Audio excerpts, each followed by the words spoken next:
is the new film from Blumhouse that they claim is the true sequel to the Halloween film that came out in 1978. This one is directed by David Gordon Green and is also written by him and Danny McBride. And this film once again stars Jamie Lee Curtis. It has been 40 years exactly since 1978, where Michael Myers killed a couple people and tried to kill Laurie Strode. But since that night, he's been institutionalized for 40 years. He's now in like his 60s until one day during a prison transfer, the bus crashes and Michael Myers escapes. So now he's back on the run. And now Laurie Strode, who has since had PTSD from that whole incident, is now ready to face Michael Myers again because she's had quite a long time to prepare. I have not seen any of the Halloween sequels, and I didn't see the Rob Zombie Halloween films. I've only seen the 1978 one, and that is one of the best horror films ever made. That's a John Carpenter classic right there. So the fact that Blumhouse was the one going to be making this sequel, the true sequel as they were trying to promote it as, and they also had hired not just David Gordon Green, who has done some comedies before but has also dabbled in some other dramas like Stronger, but the fact that you also were going to get Danny McBride in on writing the script,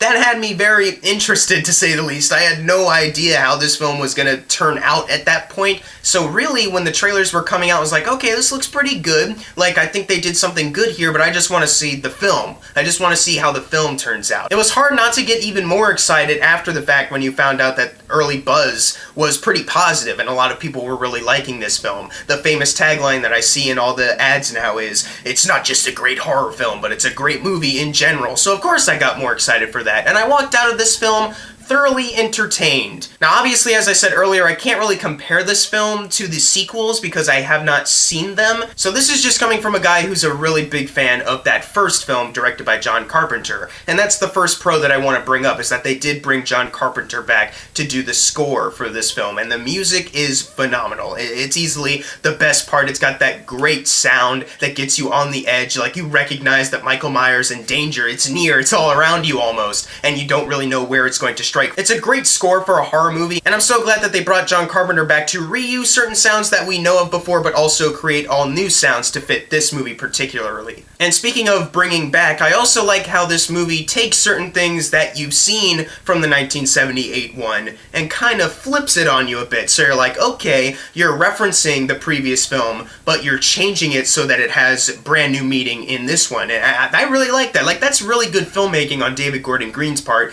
and screenwriting as well for him and Danny McBride. And that's another thing I wanted to bring up, is that David Gordon Green's direction, it's pretty fantastic. I thought this movie was very well filmed. Like, the cinematography is very good. The suspense sequences, I was really feeling tension during them, and also when Michael Myers shows up, it gets pretty nasty at times too. Like, I was kind of surprised at how much gore they showed at a couple parts, and that's not a negative at all. Like, I think it works better for the film, honestly. It honestly had me really entertained. It's like, if you're just a fan of horror movies in general, you can watch this and get a lot of great suspenseful scares out of this. They did a really good job with a lot of the creepy atmosphere of this film with Michael Myers, because Michael Myers, even though he is a real dude in the context of the film, he really is portrayed more so as like this ghostly figure at times, but they do it in a way that still feels a little more grounded in reality, which of course is very similar to the first film as well. So they still did a really good job portraying Michael Myers in this one. Also, Jamie Lee Curtis as Laurie Strode, she is fantastic here. She's a great actress, obviously, so of course her coming back in this film,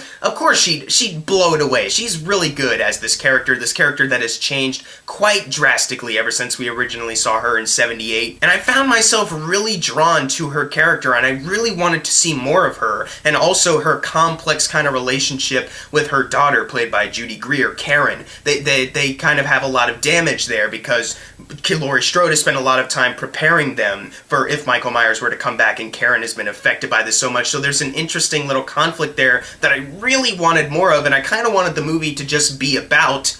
This is where I'm going to start going into my negatives, though, is that this movie, surprisingly, even though the way I described the plot earlier and the way I'm talking about her now, Laurie Strode isn't the main character of this film. She's a character in it. She's more supporting, maybe second main character almost, but the main character is actually her granddaughter, who's in high school, and we get a lot of very similar high school movie tropes, and I just wasn't feeling it. Unfortunately, the high school and also her granddaughter's subplot takes up a pretty large majority of the film, to where, as I said, she is the main character of this. And I really just wasn't feeling it. Like, you offer me Laurie Strode as PTSD. She has a messed up relationship with her daughter that could be really interesting. But instead, you give me her granddaughter who is just kind of having some relationship problems in high school. Like, we see a scene that's very similar to one that was just in Goosebumps 2, like, almost exactly like. And they're like, the fact that they're like a week apart is very scary. The only thing I really liked from any high school subplot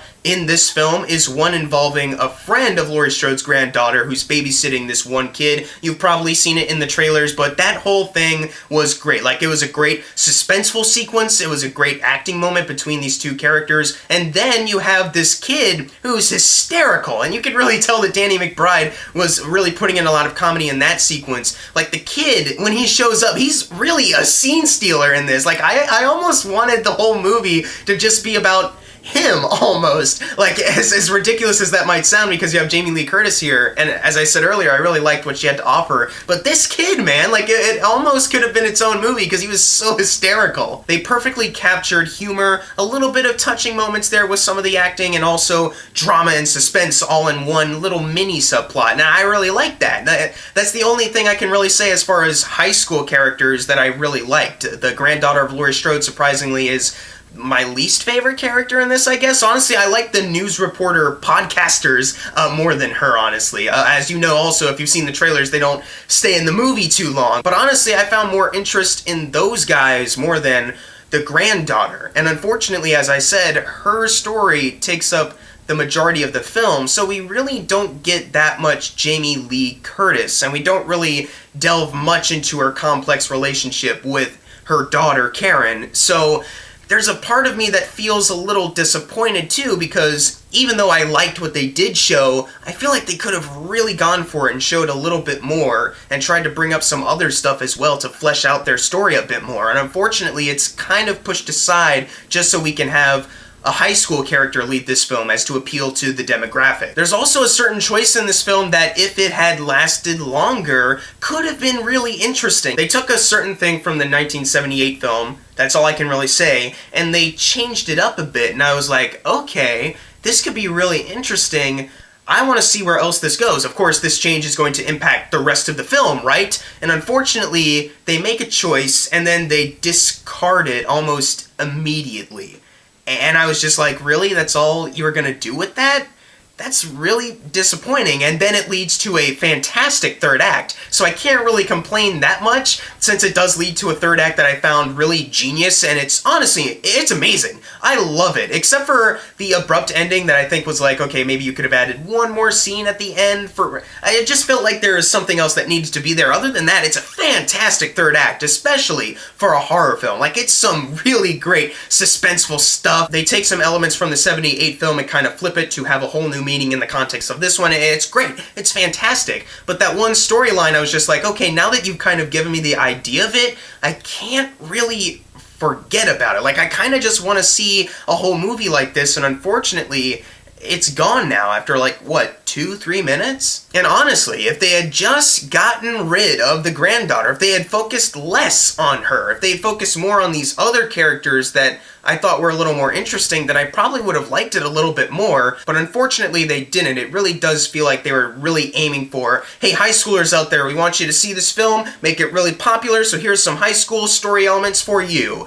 And it's not even really that interesting at all. Like I said earlier, there's a scene that's literally ripped right out of Goosebumps 2 from last weekend. There's a certain moment near the beginning where our main character, the granddaughter, says something that should be really impactful, and you should really feel a lot of emotions there, but instead I was just kind of like, is this supposed to hit me in some way? I feel absolutely nothing for you when you say this. And since this kind of connects to screenplay, I thought there were certain jokes that I was really loving, and I thought were great. Like I said earlier, that kid from earlier, he's awesome. But then there's also a couple jokes that I was just like, I don't know if that really needs to be in the movie. Like Karen's husband, the dad of the main character. Like, I don't really know about him at all. I don't think he's really that funny. There's a couple other jokes that I think didn't really need to be in the film, and it doesn't really jive with everything else. There's other times where they get the comedy right and they place it in the right spots, but then there's other times where it feels like the movie just kind of stops just so they can have some humor. I wasn't really a big fan of that. So walking out of this film, I had a handful of issues. Like I said earlier, there was a little mini abrupt ending. There's some humorous aspects that I thought weren't handled correctly.